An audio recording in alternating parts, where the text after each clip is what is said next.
ఈశ్వరో విక్రమీ ధన్వి మేధావి విక్రమక్రమః అనుత్తమో దురాధర్షః కృతజ్ఞః కృతిరాత్మవాన్. ఈశ్వరః విక్రమీ ధన్వి మేధావి విక్రమః క్రమః అనుత్తమః దురాధర్షః కృతజ్ఞః కృతిః ఆత్మవాన్. ఈశ్వరః అంటే సర్వశక్తి స్వరూపుడు ప్రభువు.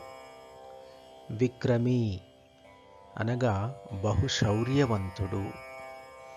ధన్వి ధనుస్సును ధరించినవాడు. మేధావి సర్వాన్ని గ్రహించగలిగిన బుద్ధిని కలవాడు అని అర్థం. విక్రమః జగత్తును అధిగమించినవాడు.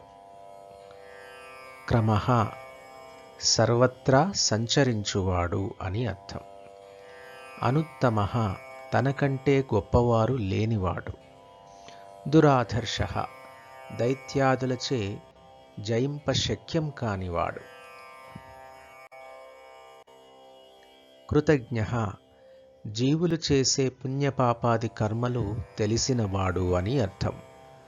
మరొక అర్థంలో భక్తులు నిర్మల భక్తితో సమర్పించిన పత్రం, పుష్పం, ఫలం, జలం వంటి చిన్న చిన్న వాటికే సంతసించి వారిని అనుగ్రహించువాడు అని అర్థం.